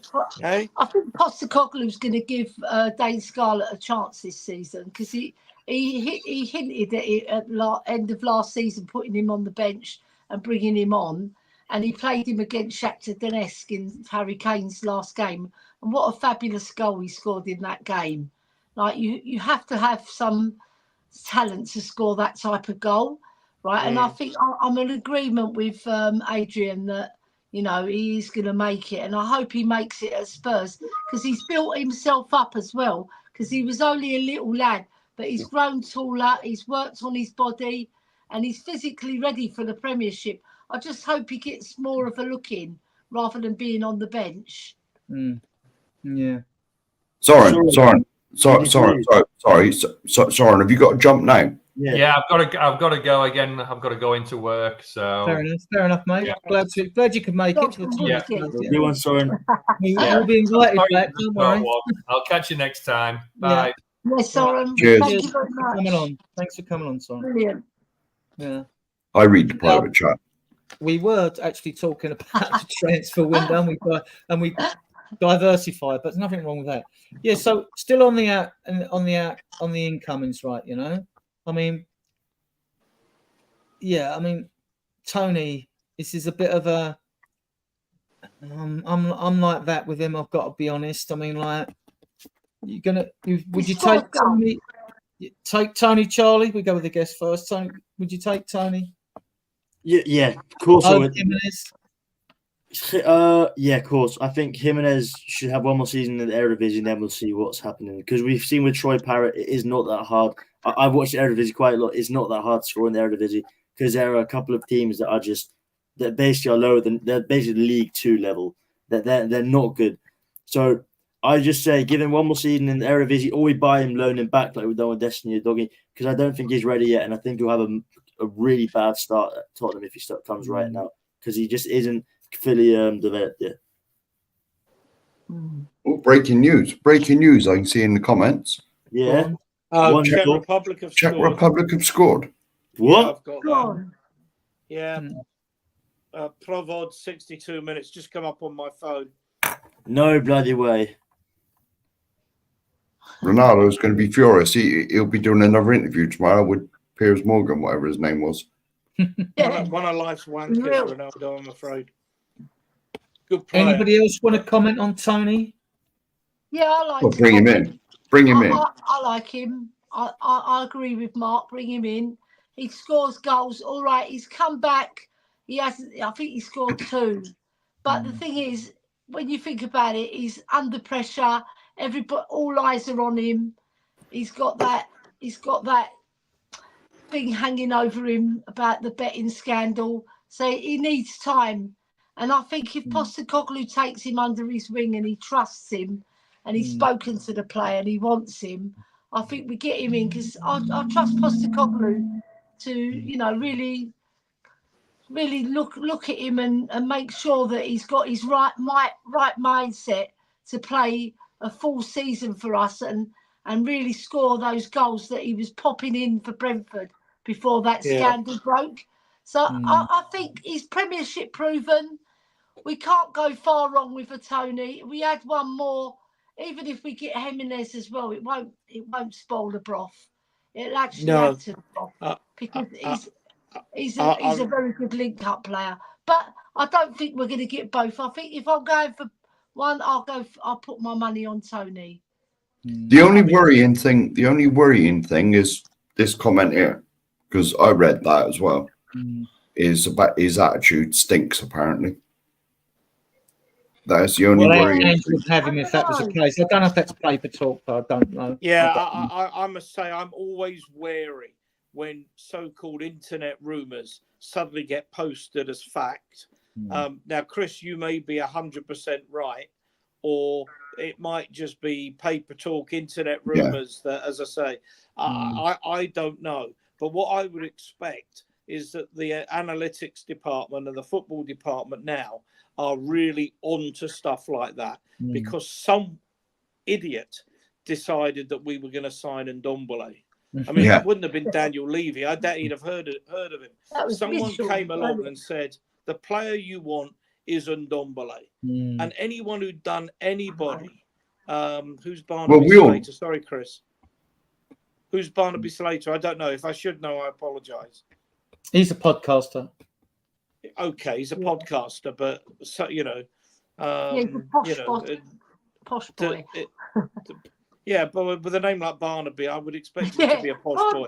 But he's a podcaster. But so what? Does that give him any insight? No, it doesn't. It's just opinion, yeah. You know. No, but I have to give him credit though. He always does come with all the news that basically what all the big news stations like We Are Tottenham TV, all that stuff. He's been doing this for a couple of years. He's usually right. I have to give him credit. Well, if that's right, I would expect our football department to be all over that and not be going anywhere near him. Yeah. Because somebody, as I say, somebody at our club decided we were spending 63 million on Ndombele, and he was the second coming. It was the second burger that was his problem. So absolute shit attitude. Go into what Ian was saying. Like I remember when we signed Ndombele, and all you had to do is do a quick Google search. Now I'm the most useless person with technology, and it was all over there. His attitude, is rubbish. He's, it was all over there. And so, people who are a lot better with technology than I am, surely they would have seen it. And that was there was a comment from from Manny Petit, who made some comment that I was a little bit surprised that he's had his problems or whatever. It wasn't it wasn't Tottenham have just bought a pig in a poke because his attitude stinks, but it was like that's an interesting one. And Petit, obviously being French, clearly knew what the issue was. And it wasn't the fact that we bought him. If we'd spent 20 million quid, you go, all right. But we spent 63 million pounds. Plus we were paying him the thick end of 200 grand a week. Where did that come from? I mean, sorry. Yeah. I mean, what did he do in football? What did he do? He didn't impress really in France, did he? It's a sacking offence to spend that money to recommend. It's a sacking offence. It's gross negligence amounting to gross misconduct. And I don't know if it was Hitchin or whatever, but if I was on the Tottenham board, whoever made that recommendation would be told to clear their desk and get out. Poch wanted him, apparently. Poch wanted him, but he wanted Lo Celso as well, but he wanted him, so... Well, then, and that might explain why why Levy punted Pochettino. That that he realised he'd just blown 100 million quid of the club's money that he didn't really want to spend at that time. So I mean, that was two awful signings. Much as I think Lo Celso is a footballer, he's clearly not suited for Tottenham because it doesn't seem to have happened for him. And Ndombele, Jesus, what a waste. With Lo Celso, all you had to do is put light blue stripes on our white home shirt, and he'd have been available every week. Honestly. Honestly. He'd been available every week. Yeah. Okay, let's move on to outgoings, right? Because I think we've got a good chance of really clearing the deck this window, and I think we will. So we know Spencer's been rumoured to go to Genoa. Roden, well, Southampton, Ipswich and Leeds are looking at him. Celso's Real Betis and Lazio, apparently. Emerson Milan, Højbjerg, Fenerbahce's rumours. The only two there hasn't been much traction on is actually Gil and Reguilon. I mean, I'll come to you, Charlie. Comments on those 7 I mentioned. Do you think we'll get rid of all 7? I think we'll get rid of a majority. I think, Emerson will be gone. I think he will go for like 18 million, not the money Tottenham wants. But the thing about Gil and Reguilon, I don't get Reguilon why he hasn't been linked with anyone, because he had a great season at United, so he got injured. Then he went to Brentford, didn't play as well. But I still think he should have a couple of interests. But Gil, I think, I do understand why nobody's looking at him. That's as a side note, because he's just not that good as a player in the Premier League. Hasn't shown anything the last couple of years. Been on loan 4 times. Don't know how many, and all that kind of stuff. But who I think is going to go out? I think we're going to have a couple of loan outs to Ipswich. And I know I keep rambling on about Ipswich, but it's a team like in the back of my heart, which is like let's say Tottenham gets relegated to the 8th league of bloody Spain. I'm just saying something. I'm gonna. Ipswich is my second team, but you know what I mean. I don't do second teams. I'm rambling too much right now, but I just like Ipswich. You're funny, Charlie. Right, Mark, your Doesn't take matter, on the man. gains. Then I'll come to Ian next and Ellie. Yeah. Royale's he's definitely going to go, isn't he? Whether we get what was we asking for him? 25 million euros. He's a good player. Look, in the right system, he's a good defender. He is a good defender. I think in the final third. Yeah. I think we'll probably get closer to 20 for him. So what's that? 18 million pound. You know, you get a bit annoyed when these foreign clubs want to charge the earth for their players, but won't cost for hours. Like, and they plead poverty. They plead poverty when they got to buy someone. Yeah. But so whether Eddie's got a camera off, so I can say I expect Højbjerg to move on as well. Has there been any links with him? I know. Been about 8 million bid. Crazy, that 8 million so low. It's like laughable. Is that from Jose's team? Jose, and he's being linked with Napoli with Conte's team. Yeah. I think with Højbjerg, we can afford to wait till after the Euros. We've got Denmark on Thursday, so we'll be coming up against Højbjerg and probably Ericsson, which would be interesting. Yeah. So he's the type of player. He always has a certain standard of game. I mean, when we've got overrun in midfield, when a midfield's been pants, it's different. But for Denmark, that don't happen. And I think he's going to look good for them and he'll attract more interest personally. But what do you think? How bad it sounds. We want all the outgoing players to have the best tournament of their lives, because that means the price should go up amazingly. Because let's say Højbjerg has an amazing game against England, that 15 million we're asking for could easily turn into a 20 or 25 million. You know what I mean? He's the only player we've got out there, though. I mean, unless you're taking Vicario and VDV and Dragerson, that's it. We've only got 4 in the tournament, so Højbjerg's the only one. Copa America, right? Copa America's happening too. Is that next week? That starts? No, it's starting this week. It starts either Thursday or some on Run Radio. It said it started today with the opening game. I'm not sure it does start today, but it's starting anyway. It's either today or Thursday. Definitely, it starts. Then, yeah. So if you're after South American players, you have to wait. You know. Yeah. So yeah. It's like Ian said. It's like Ian said right at the beginning. I'm pretty sure it was Ian. Like, who on earth comes up with this? Like when the transfer window opens, right when the Euros start. It's ridiculous. Adrian said it as well. I mean, it's but it's what we call in business a BFO. You know, a blinding flash of the obvious. But unfortunately, I get sick to death of football administrators. One, I think the majority of them are just freeloaders. And just enjoy the free ride for the glory, the free tickets, the business travel, the luxury hotels, and contribute nothing to the game. Yeah. Right. So now you rightly are happy. We're all happy to see Dominic go. Ian, so Spence, Roden, Gill, Lo Celso, Reguilon, Emerson, Højbjerg. Yeah. Do you think we get rid of them all? Yeah. 7?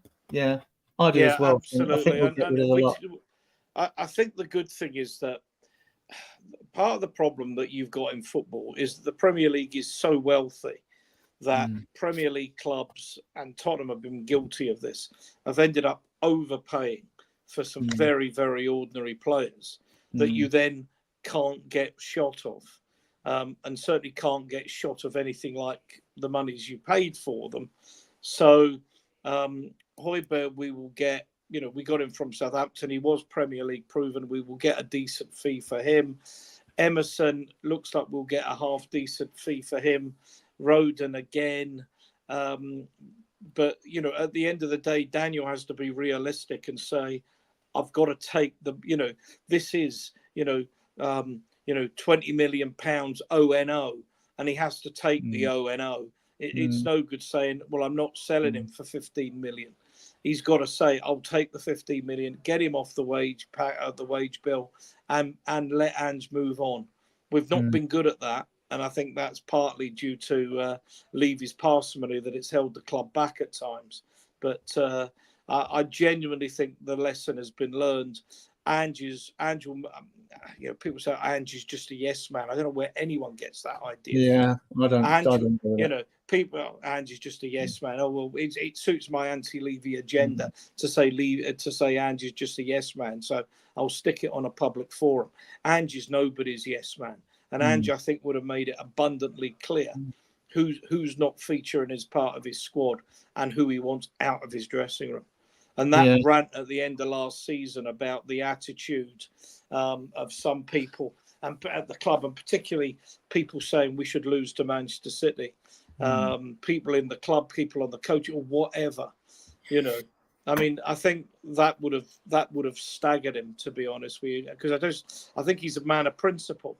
I have to say, it never occurred to me we should do anything other than try and beat Manchester City. Sorry to interrupt. If Ange was a yes man, he would have still been in Japan. Yeah. He would have not gone far. Not at all. Absolutely. Absolutely. Yeah. And there was talk about, I agree with you guys, because there was talk about when we first got Werner in, right? It was an opportunist signing, but Ange agreed to it. And the reason he agreed to it, and the same with his loan now, the reason he's agreed to it, because people were saying in some podcasts, if Werner comes in, Ange is a yes man, I'm Ange out. I think they're missing the point. And the crucial point is the fact that when you look at Ange's system, he plays 2 fast wingers that hug the touchline. Werner was an Ange signing originally, loan, and he was a loan signing now because he fits the system. Now, we don't know how many games he's going to play. I didn't want him back, like a lot of others didn't, only because our front three's pants and the only one who scores goals is Son, right? And we don't score goals. We never win a league if we don't get. I've banged on about this in loads of podcasts, right? I don't want to bring in flashy wingers. I've said I don't care if you got Messi on one wing and Ronaldo on the other, right? If they don't score goals, they're no good to us. So what looking good? I loved watching Ginola and Waddle and players like that, Bale and all that. But Bale did the business, right? Our wingers have got to produce. They've got to produce. Yeah. And so have our midfielders as well, because our midfield's been pants as well, right? They've got to produce, and we need those that can score goals. Or you need to bring the player in that suddenly we've got a more cohesive midfield unit for games that isn't disjointed and that will perform and, add goals. You need like 82 goals minimum, and it's more this year. Arsenal got 19 to win the league. If you look at where we haven't got 82 goals in us. Nowhere near. We're nowhere near. That's the poor. Can I come in there? Because Sure. There's a comment below the one you've got highlighted, Chris Peters. Well, Werner is a speed merchant, that's all. Yeah, I get that. But actually, he's more than that. The fact that it's the fact that he gets into the positions that Ange wants his wingers to get into. Johnson does as well. The problem is that neither of them have hit the target anywhere near often enough. But you can't get to that point if you're not getting into the positions. And that's the point, is some of Werner's movement off the ball, getting in behind the fullbacks is absolutely superb. Yes, it's speed, but it's also thought process, and Johnson can do it as well. But the two of them, Werner is only alone, so excuse me, that makes a lot of sense because it really is a win-win. There's no lose on that as a loan. But both, it's a big season, an important season for both him and Johnson because they will play games, and they absolutely have to be hitting the target and scoring more goals. But I'm agree. You know, if Son plays, I still think if we get Tony or another centre forward, if Tony's got the attitude, fine, let's move on, let's find somebody else. And I do suspect we need another, probably someone better than Johnson at the moment on the right hand side. And then with Son, a proper top quality centre forward, and you know, someone mentioned Rafinha. You know, I think Ellie mentioned Rafinha. Has he got enough goals in? I don't know, but he would create. He would create goals for fun. The thing that holds Werner back is the last bits. Yeah, the thing that holds Werner back is 165 grand a week. Well, it's my money. It's not my money. No, I know, but for not doing a lot, that's a lot of money. And the thing is, what'll hold him back as well, if Eze comes in and you've got Son on the left, that's going to hold him back as well. Well, thank God for that. But that's the whole point, isn't it? That's the whole. That is the whole point. I mean, you can say 165, but we haven't paid the 17 million transfer fee or whatever. So that's money that can go into the wages, and more importantly, money that can be put to a transfer signing elsewhere, because they'll only be, you know, there's only the pot is only so big. You know, I just wanted to comment on Chris's point exactly. But can you train Werner to do the last bits? Yeah, I think footballers can improve that bit. But he scored a lot of goals for Chelsea. But the impression I get with Werner is that it's a confidence thing. I think if he played the first 3 games of the season and scored 4 times, he'd be absolutely on fire. I think he lacks conviction, Ian. He lacks conviction. Well, that's exactly. But he lacks conviction because he lacks confidence. That's my take on him. When he goes one-on-one, he thinks, "Oh shit, what do I do now? What if I miss?" Instead of saying, and that's you need psychologists to work on this. But you know, right, here's my chance. I'm going to score. I'm going to score. Where do I score? I'm going to score. It's, oh God, what if I miss? It's you need a sports. They all employ. I see him as an impact sub now. That's what I see him as. I'm all right with that. I'm all right with that. I'm absolutely fine with that. Whereas the thing I see is he's 29 years old now. Yeah. He's not going to get any better, is he? No, his ceiling, he's reached his ceiling, hasn't he? Yeah, you know. Whereas his opposite sidekick on the opposite side of the pitch, at least with Brennan Johnson, I didn't want him in the club either because he wasn't ready for the price. But at least with Johnson, he's got a higher ceiling and potential, whereas Werner's not got that. So I mean, obviously, if he's in here now, I want him to do well, as I do want, and I want Johnson to kick on. Who really, for someone who took criticism for a young player, you know, 5 goals and 7 assists is not bad, you know. So it's not awful by any stretch of the imagination. So that's that. My only other thing on the transfers is with the Emerson and Højbjerg, because the other 5, Spence, Rodin, Gill, Lascelles, and Regular, if they went tomorrow, they don't affect us. But Emerson and Højbjerg do, because if Emerson goes, we have to have the deal to get the right back in at the same time. So the I's and T's have to be crossed and the I's have to be dotted for that. And the same with Højbjerg. We can't leave us short in midfield. So if he goes, I know we've got Bergvall coming in, but then you've got Skip with the other 4. But like, you know, you've got to do that. Now, what we'll move on to the last topic because we've got a show on Friday. So we're going to go England versus Denmark, and you can have a little chat about the Serbia game as well. And mainly, I'd really want to talk about Southgate's team selection, tactics, and substitutions, and whether you guys think he will change things or keep the same team. So, Charlie, are you watching or not? I am 100% England. I don't watch Holland. I watch a bit of Holland because my family, like my dad's Dutch, but England through and through, Tottenham through and through, everything England. I'm fully English. I'm a Brexit geezer. No. Okay. You're a full English breakfast, yeah? Yeah. No, but I say how I feel. Southgate plays Italian football. He just plays. He scores a goal and then goes completely defensive. Amazing with an Italian squad with the best defenders ever, only playing Italian. Not really got very good attackers, but we've got the best attack in the whole European Championship. My meaning, I mean, like there's no other team with better attack, and we go for one goal, and then randomly we start looking at ourselves up because we want to play no risk football. I don't. We've got a great attacking team. What do you mean no risk football? If we just get in 5 goals, then there's no risk because there's no risk of losing. I mean, like there's always a risk because if you play too defensively, they'll just wait, let you go, just have 1 minute, and then they'll score, and then your whole thing's ruined. You just have to, yeah, exactly what Chris Peters said. Southgate is Mourinho at Spurs. Yeah. But the team selection is good. I do not have any problem with the team selection. I mean, our left back Shaw is injured. He's not completely fit. When he's completely fit, get him in.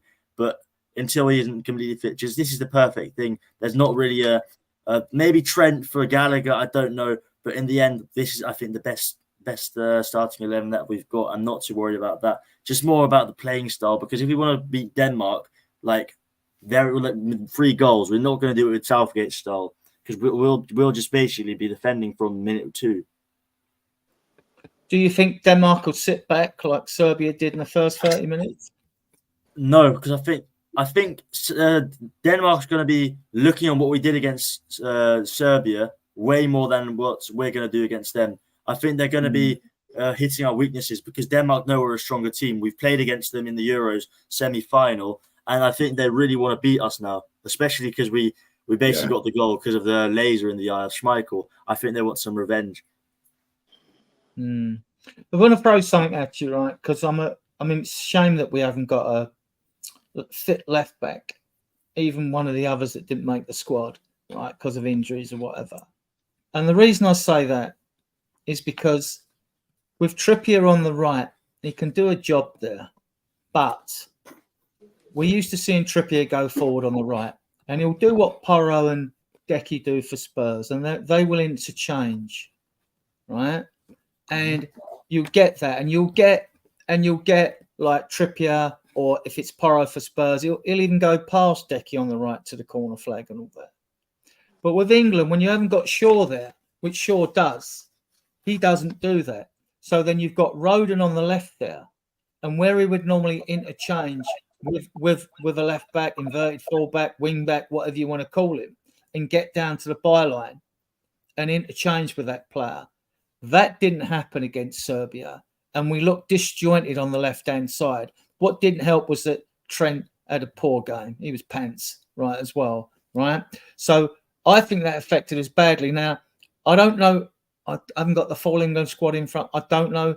But I think anyone who was good with a left foot would have done better on that side than Trippier did, because when you're right-footed like that, your inclination is when you get forward is to cut inside. Well, that doesn't help. Because now you're crowding it. You've got Foden and you've got Bellingham, who's going to be super, super duper world class, right? You've got them sort of in each other's way. I mean, Charlie, what do you take on that? Yeah, I mean, like they're in each other's way. Everything. What you're saying is completely right, but it doesn't really matter because once we scored that goal, we're basically playing. We've got our half, but that's not even how we're going to play. We just boot it forward. I just don't like the way we play. We had so much possession in the first 15 minutes, played so attacking, had like all the attacks. We're looking like we're going to win 4-0. The moment the goal goes in, we did not get past our goalie. Like we were basically playing in our box. We did not go out. We got in Jared Bowen. I mean, like, we were just playing backwards, shooting the ball forward, backwards. I keep ranting on about it. I think I don't like how Southgate plays football, but I'm just not exactly what you said. I'm just not. And we only had the other chance, didn't we? We had the Kane header from the Bowen cross when he came on, and they only had the quick, sharp turn of player I really like, Vlahovic, and Pickford had to make a good save. And by the way, sorry, I'm bloody annoyed that we still don't have Tomori. Tomori has had 0 appearances for England, I think, or like 1 or something.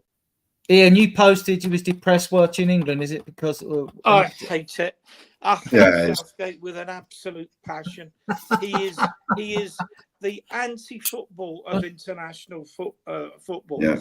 I actually wouldn't care if we got beat by Denmark and beat by whoever else is in the group. It shows how interested I am under Southgate.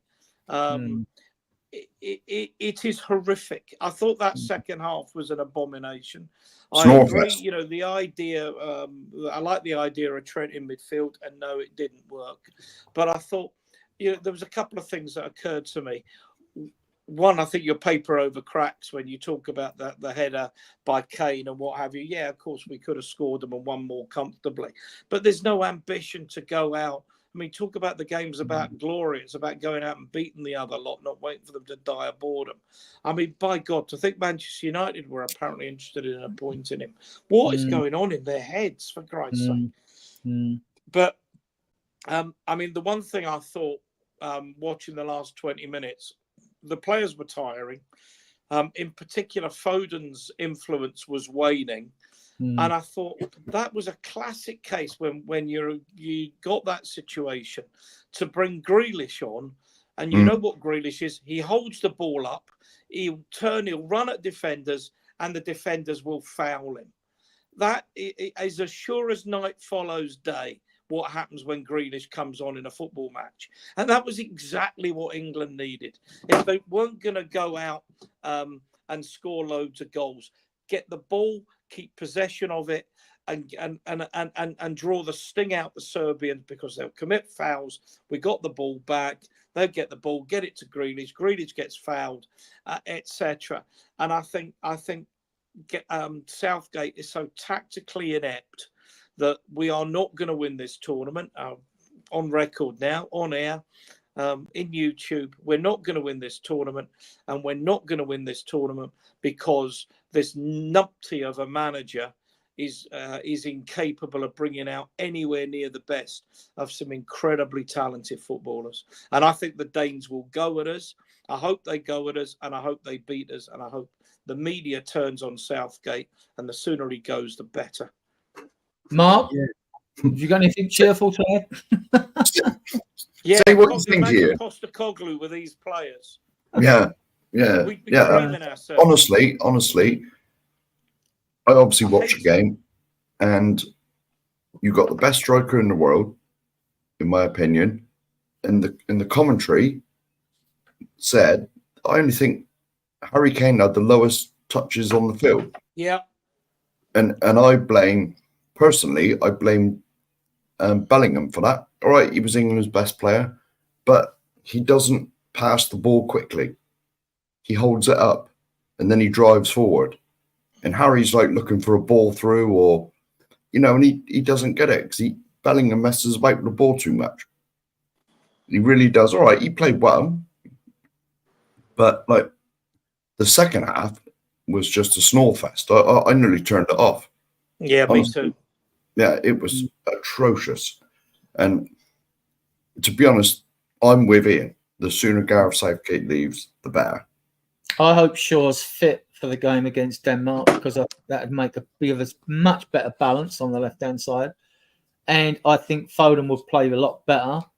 I don't see Southgate changing the team.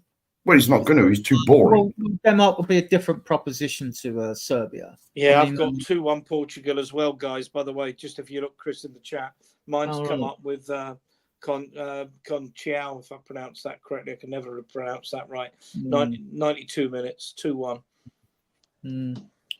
So, yeah. So the other thing. But the one thing I will criticise, I'll come to you, Charlie, but one thing I will criticise for, when he was interviewed afterwards, this is what got me with Southgate. I don't hate him or nothing, because we got to stick with him. We're in the competition. And I turned it off by then. And I'm more positive than you guys about our progress, right? Chance to progress, because we only need a point from 2 games. But, yes, but my criticism was when he contradicted himself. He said, well, we expended a lot of energy in the first half and the players were tired. And I thought, well, you got 5 subs on the bench you can make. Why aren't you making a substitution? You know, I mean, I know managers like to defend themselves, but I think he slipped up there. That was a faux pas, because, all right, I can get it when fans fans panic early, first half or something, or a few minutes and it's, oh, make a substitution. I get that, right? But Gallagher was brought on to shore things up, and he did okay when he came on. He did get mixed, and he did okay, right? And I called the substitution, right, on another podcast, like, and I said no. I said like he'll bring Gallagher on because I was on a podcast at half time. I said Gallagher will come on, and others were calling for Eze. I said that's not going to happen the way this game's going, like, you know. So Gallagher did. So he is one that can come on and like give you that extra bit of energy when you're like struggling. But why they dropped off? The problem is when you drop off deep and defend a goal. If you then concede one or two, it's very hard to get back into the game again. You know, Charlie, you wanted to say something? Sorry. I did want to say we do have to give Southgate his praise where it is needed, because he has brought us to a final and a semi-final, and that's the first final, I think, in bloody 30, 40 years, and the first 50 years, yeah. 50 years. I mean, he has done a lot of good things for this team, but I think now we should just be like, we didn't have the best attacking force in the last two tournaments. Okay, I get that. Now we do. So now make use of the best attacking force. So now play more attacking football. He has to adapt, and that's what I really want him to do. Yeah, what didn't help was like Chris Peters makes a good point here. I mean, trips didn't help Foden, and it didn't help because where we got a bit disjointed as well was it's unusual for Trent to have such a poor game, even at international level. He's a good passer of the ball, and it just didn't happen, you know. Rice was like, the defense was okay. Guay played well. I thought even Walker did what he had to do. We couldn't fault our defense as such, but going forward, you know, I mean, like no disrespect to Serbia, but for the squad of players we got, we should have beaten them 3 or 4-0. Yeah, with the squad that we got, with the squad that we got. No disrespect to Serbia, because you know that they've got players that I've heard of, but we should have beat them 3-0 at least. But we won't. We never will. You only got to look back to the Euros final. We went 1-0 up against Italy, and then sat back. And Italy were there for the taking in that final. When we went 1-0 up, they were rocking, and we should have gone for the kill, but we didn't. So do you think Southgate will make any changes? I don't know if Shaw's going to be fit for this game against Denmark, but I'd like to see him personally. Why we haven't got another left-footed player that can play on that side? There's talk he might bring in Gordon instead of Foden. That's one of the things I read. And, of course, he is left-footed, Gordon, isn't he? Yeah. That would give you balance there. Which Foden's been brilliant this season. You see, this is so to me, this is like, I just think, well, I don't know I can't remember if the subs were on the bench, other subs. So I don't know if our Southgate could have changed it up. But if you know you've got a right back playing at left back who can play there as a defender, but not really play there as an attacking fullback because he's going to want to cut in, then you're going to crowd Bellingham, you're going to crowd Foden, who are in each other's place anyway. I mean, I don't know what the solution is. I haven't got the squad in front of me, and like, you know, I've been let down by England so many times in the past that like, I just want them to enter. I want them to give me my inspiration back rather than me having to shout and scream passionately for them. I'm like, I've been let down too many times before, you know. So with me, it's that. I mean, as you saw in our group chat, Adrian, I can't decide whether it's England or Tottenham that have let me down the most. To be honest, it's probably Tottenham because they play every year. But like, you know, you go, but all right, we know, but like, it's always with the club you support. They're close to your heart. They're either local to you, you're near to you.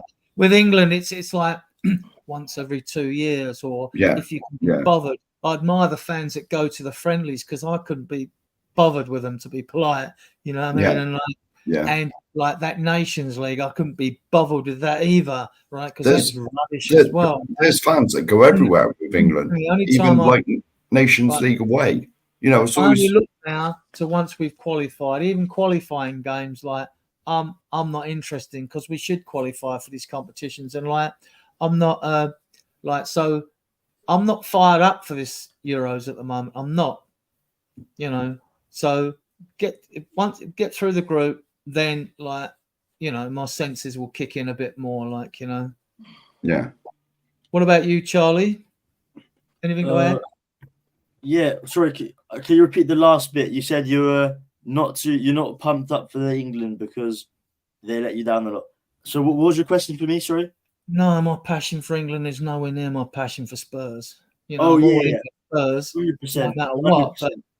But with England, because the tournaments come around every 2 years and friendlies and all that, it just don't do it for me. I understand it for fans of clubs in the lower divisions, having England as a main set, and they want to go to Wembley and all that, especially when they support their team through thick and thin, knowing really that, you know, they'd have to freak a good season if they had a run in the cup or get promotion, or, you know, I understand that. But that's the thing, you know, supporting a team like Spurs, when the international breaks come round, I hate them.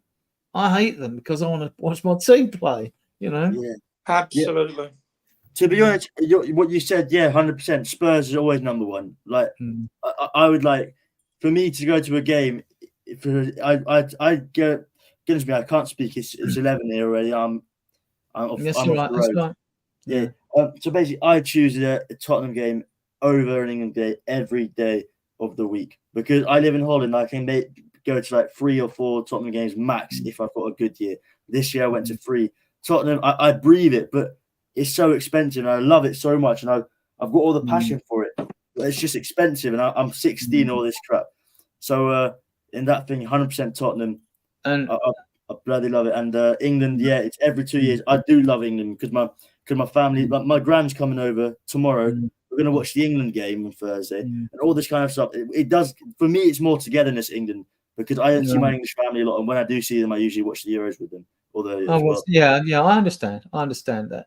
You know, and what I do like from a selfish point of view is we've got no players in the England squad, whereas you only went back a short while and we had 6, because we had Kane and Dele Alli, we had Dyer in midfield with Winks, and you had Walker and Rose, didn't you? And you had 6, you know, and now we've got Zilch. Well, I'm not bothered about that. I also think on that subject of internationals, this is something part of the due diligence on players that should be done. When you know, if you're bringing in a foreign player, that they're going to be away on certain competitions.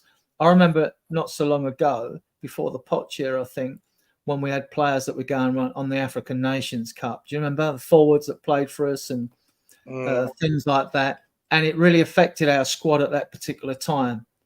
You know, so, but yeah, I think if you've got nothing else to add, guys, we'll end it there. We've been going for nearly 2 hours. It's been a good show. Got one more thing to add. Go on. Why did Southgate go for 3 goalkeepers and not take another attacker? I think, you know what I mean? 3 goalkeepers. Henderson's never going to play. It's going to be all Ramsdale or Pickford. And you're always going to have 3 goalkeepers. Always. Yeah? Is it always 3? I can't remember a time when a squad didn't have 3 goalkeepers in a 22-man team.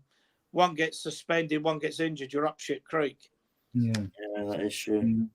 Or sent off for bringing a forward down. Yeah.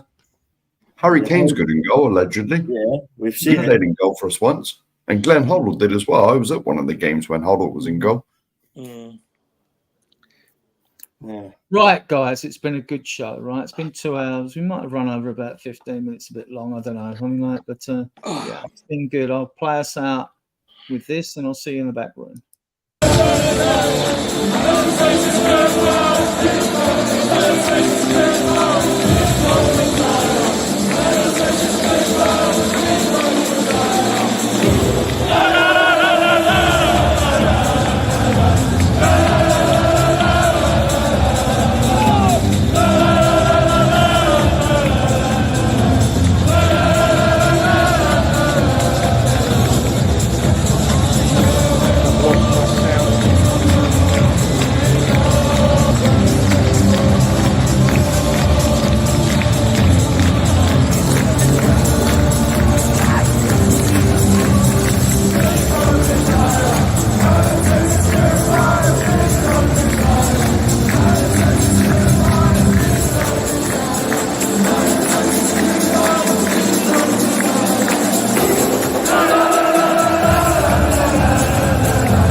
Good show, guys. It was.